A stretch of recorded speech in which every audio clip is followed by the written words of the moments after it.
নবীজির প্রিয় নাতি কলিজার টুকরা নাতি হজরত হোসাইন রাদিয়াল্লাহু তাআলা আনহুর সঙ্গে ফেরেশতা জিবরাইল আলাইহিস সালাতু ওয়াস সালামের ঘটে যাওয়া একটি আশ্চর্যজনক এবং মজার একটি ঘটনা আজকে আপনাদের সামনে শেয়ার করব ইনশাআল্লাহ।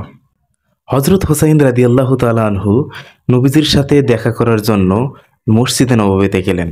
ওই সময় মসজিদে নববীতে নবীজির কাছে ফেরেশতা জিবরাইল আলাইহিস সালাতু ওয়াস সালাম ওহী নিয়ে এসেছিলেন।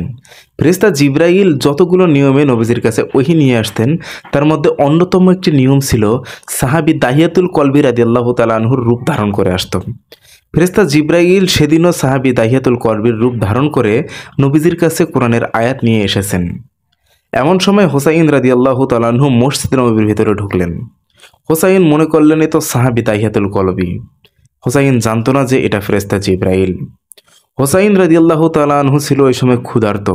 এক দৌড়ে গিয়ে ফেরেশতা জিবরাইলের কোলে বসলেন এবং ফেরেশতা জিবরাইলের দাড়ি মোবারকে হাত বুলাচ্ছেন আর বলতেছেন, ও নানার সাহাবী, আমার নানার তো অনেক সাহাবী রয়েছে, তারা যখন নানার কাছে আসে কোনো না কোনো হাদিয়া নিয়ে আসে, কিন্তু তুমি এত কৃপণ সাহাবী কেন? তুমি প্রায় প্রতিদিনই নানার কাছে আসো, নানাকে কি যেন ফিসফিস করে বলো তারপরে চলে যাও, কিন্তু কোনোদিন তো দেখলাম না একটু নানার কাছে হাদিয়া নিয়ে এসেছো। ফেরেশতা জিবরাইল আলাইহিস সালাম হোসাইনের কথা শুনে অনেক পেরেশানিতে পড়ে গেলেন। এই ছোট্ট বাচ্চা কি বলে? হযরত হোসাইন রাদিয়াল্লাহু তাআলা আনহু বলতেছেন, এ নানার সাহাবী, আজকে তুমি যদি আমাকে খাবার না দাও আমি কিন্তু তোমাকে কিছুতেই ছাড়বো না। আমি ক্ষুধার্ত, তুমি আমাকে খাবার দাও। যদি খাবার না দাও তাহলে তোমাকে আমি যেতে দেব না। হযরত হোসাইন রাদিয়াল্লাহু তাআলা আনহুর কথা শুনে নবীজি বলতেছেন, নাতি ভাই, ওর কাছে তো কোনো খাবার নাই, ওর কাছে চেয়ে লাভ নাই, তুমি বরং আমার কাছে আসো। হোসাইন বলতেছেন, না, আজকে তো আমি তোমার কাছে যাব না, আজকে আমি এই তোমার কৃপণ সাহাবীর কাছ থেকে খাবার আদায় করেই ছাড়বো। নবীজি বারবার বোঝাচ্ছেন, তুমি আমার কাছে আসো, ওর কাছে কোনো খাবার নাই। কেন, নবীজি তো ভালো করেই জানেন ফেরেশতারা খায় না, আহার করে না, নিদ্রা যায় না, ফেরেশতাদের জন্য খাওয়া হারাম। তাহলে ফেরেশতা জিবরাইল খাবার পাবে কোথা থেকে? নবীজি এজন্য বারবার হোসাইনকে নিজের দিকে ডাকতেছেন, কিন্তু হোসাইনের এক কথা এক জেদ, না, আজকে আমি তোমার কাছে যাব না, আজকে তোমার এই কৃপণ সাহাবীর কাছ থেকে আমি খাবার আদায় করেই ছাড়বো। এবার হোসাইন বলতেছে, ও নানা সাহাবী, আমাকে কি খাবার দিবে না তুমি? ফেরেশতা জিবরাইল আলাইহিস সালাতু ওয়াস সালাম পেরেশানিতে, টেনশনে শরীর ঘামতেছে তার। মনে মনে আল্লাহকে ডেকে বললেন, আল্লাহ, তুমি আমাকে এ কোন বিপদে ফেলেছো? তুমি আমাকে এই বিপদ থেকে উদ্ধার করো।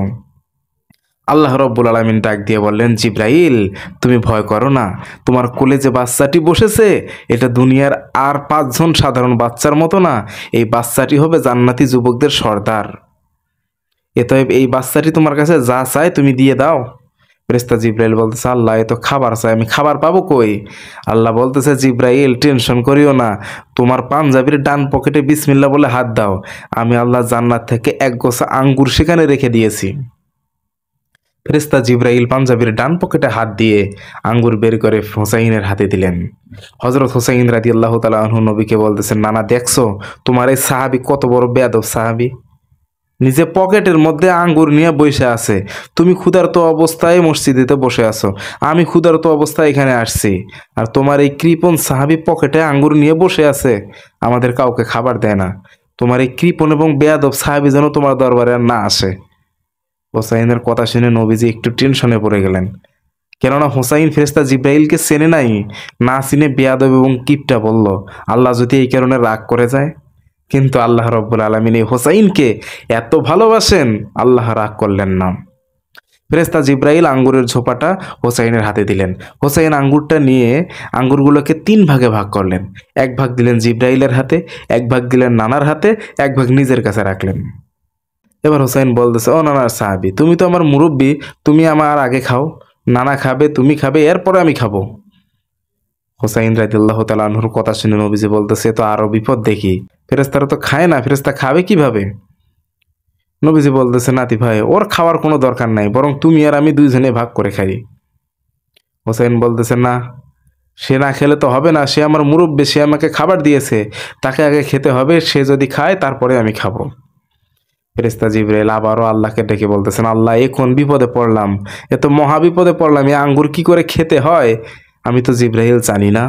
আল্লাহ বললেন, জিবরাইল, টেনশন নিও না, ওই আঙ্গুরটা ছিলে ডান হাত দিয়ে মুখের ভেতর ঢুকিয়ে দাও, পাস করে দেওয়ার দায়িত্ব আমি আল্লাহর।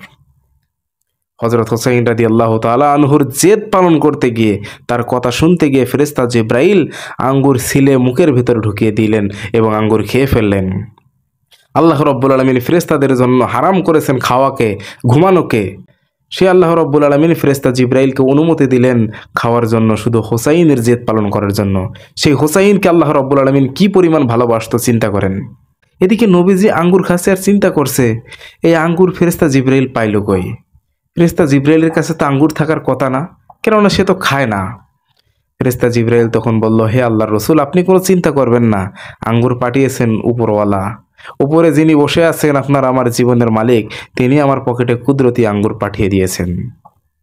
হোসাইনকে আল্লাহ রব্বুল আলমিনের হাবিব অনেক বেশি ভালোবাসতেন, আল্লাহ অনেক বেশি ভালোবাসতেন, ফেরেশতারা অনেক বেশি ভালোবাসতেন, সাহাবীরা অনেক বেশি ভালোবাসতেন।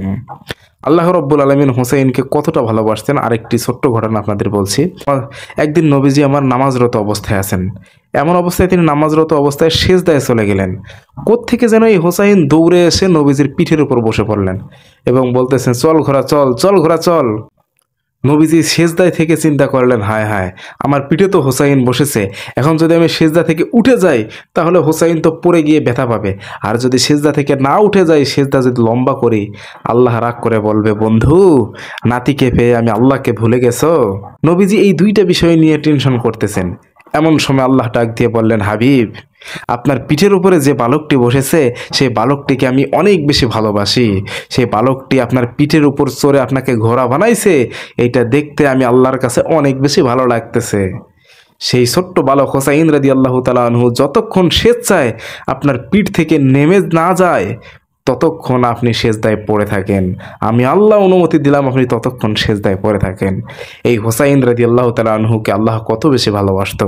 সেই হোসাইনের মস্তক কারবালার জমিনে নিষ্ঠুর এজিদ এবং সীমার কি নির্মমভাবে মস্তক তার দেহ থেকে আলাদা করে দিয়েছে।